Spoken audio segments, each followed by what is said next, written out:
बने, वही उप जिलाधिकारी बने, वही दरोगा बने, वही सिपाही बने हैं। इसलिए मैं कहना चाहता हूं कि डॉक्टर भीमराव अंबेडकर के विषय में मैं बहुत संक्षेप में बताना चाहता हूं, समय नहीं है। डॉक्टर भीमराव अंबेडकर एक दलित के घर पैदा हुए थे और जब वो पढ़ने जाते थे तो दरवाजे पर उनको बैठाया जाता था और ब्राह्मण ठाकुर जो उस स्कूल के मास्टर हुआ करते थे, डॉक्टर भीमराव अंबेडकर को तो पहले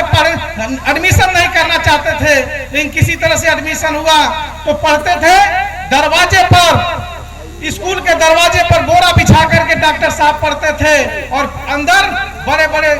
ऊंची जात के लोग पढ़ते थे और डॉक्टर साहब को वहां पानी छूने का भी अधिकार नहीं था, पानी पीने का अधिकार नहीं था, कोई सामान छूने का अधिकार नहीं था। लेकिन धन्य है वो महापुरुष जिन्होंने तमाम तपस्या करके आज मुझे ये कहते हुए बड़ा फक्र हो रहा है कि ऐसी परिस्थिति में डॉक्टर भीमराव अंबेडकर जी किस परिस्थिति में कितना कष्ट सह करके उतना शिक्षा प्राप्त किया, जो हमारे देश का कोई भी नेता आज तक उतना शिक्षा नहीं प्राप्त किया जितना डॉक्टर भीमराव अंबेडकर ने शिक्षा प्राप्त किया। मैं पूछना चाहता हूँ बहुजन के लोगों, मैं पूछना चाहता हूँ इस देश के लोगों, मैं पूछना चाहता हूं इस समाज के लोगों से कि आज 2-3% लोग जो देश चलाने का काम करते हैं, 2-3% लोग जो सरकारी सेवाएं चलाने का काम करते हैं, हमारे ऊपर राज करने का काम करते हैं, तो मैं आपसे पूछना चाहता हूं जब देश आजाद हो गया, जब संविधान लिखने की बात हुई तो क्यों नहीं 2% और 3% वाले लोग संविधान लिखने का काम क्यों नहीं किए? उस समय एक डॉक्टर भीमराव अंबेडकर ने ही इस देश को चलाने के लिए, इस देश को व्यवस्था देने के लिए, इस देश की तरक्की के लिए, इस देश के पिछड़ों के लिए, इस देश के दलितों के लिए, गरीबों के लिए, किसानों के लिए, नौजवानों के लिए जो कानून बनाया हमारे डॉक्टर भीमराव अंबेडकर ने, उस समय कोई फायदा नहीं हुआ था, संविधान लिखने का किसी को जानकारी नहीं थी और इसलिए भी डॉक्टर साहब ने संविधान लिखा कि हिंदुस्तान में उतना पढ़ा लिखा कोई व्यक्ति नहीं था। डॉक्टर साहब को तमाम देशों की डिग्रियां थी, तमाम देशों की शिक्षा वो जानते थे, तमाम विदेशी भाषाओं को जानते थे और तमाम देशों का अध्ययन किए, विदेश जाकर के अध्ययन किए, सारे देशों को संविधान को पढ़ा और संविधान को पढ़ने के बाद हमारे देश को संविधान दिया। धन्य है डॉक्टर भीमराव अंबेडकर। हम लोग हमेशा आपके आभारी रहेंगे डॉक्टर साहब।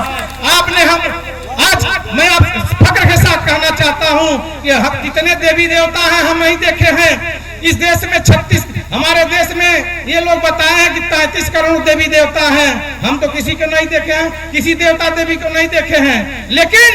अगर किसी देवता को देखे हैं हम लोग तो डॉक्टर भीमराव ही हम लोगों के भगवान हुआ करते थे और डॉक्टर भीमराव ने ही आज हम लोगों को इस स्तर पर लाने का काम किया। इसलिए मैं आज डॉक्टर भीमराव अंबेडकर को नमन करता हूं और डॉक्टर भीमराव अंबेडकर बुद्ध के बताए हुए रास्ते पर चले। आज हमारे देश में इसी देश के बगल में नेपाल में लुम्बिनी में बुद्ध भगवान जन्म लेते हैं और बुद्ध भगवान एक राजा के लड़के थे। बुद्ध उस समय नहीं थे, ये एक राजा के लड़के थे। इनका बेटा भी था, इनकी पत्नी थी, इनके माँ बाप थे, राजा थे। लेकिन समाज में ऊंच नीच छुआछूत भेदभाव जब इन्होंने देखा तो ये द्रवित हो उठे और इनके दिल में एक विचार आया कि अगर मैं घर से नहीं निकलता हूं तो इस देश में, इस दुनिया में छुआछूत भेदभाव और तमाम आडंबर जो है ये खत्म नहीं होगा। इसलिए रात को ही बाबा बुद्ध भगवान रात को ही अपने बाल बच्चों को छोड़ करके अपना घर दरवाजा राजपाट छोड़ करके निकल गए और दुनिया में घूमने का काम किया, दुनिया को समझने का काम किया और उन्होंने उपदेश दिया। जो उनके उपदेश को पढ़ करके, उनके उपदेश को समझ करके, उनके बताए हुए रास्ते पर चाइना चला, उनके बताए हुए रास्ते पर जापान चला, कोरिया चला, तमाम देश उनके बताए हुए रास्ते पर चले। आज जिन बुद्ध के बताए हुए रास्ते पर जो देश चले, आज दुनिया के नक्शे पर सबसे समृद्ध और शक्तिशाली देश है। और हमारे देश में जहाँ बुद्ध भगवान हमारे देश के बगल में पैदा हुए, हमारे देश में पूरा जीवन व्यतीत किया, हमारे देश में उपदेश दिया, हम उनके बताए हुए रास्ते पर नहीं चले, इसलिए दुनिया से हम लोग पीछे होकर चले गए। और जो लोग बुद्ध के बताए हुए रास्ते पर चले आज दुनिया के सबसे समृद्धशाली देश में से गिने जाते हैं। इसलिए मैं आपसे कहना चाहता हूं इसलिए मैं आपसे कहना चाहता हूं, बुद्ध के बताए हुए रास्ते पर चलने का काम करिए। जब गौतम भीमराव अम्बेडकर के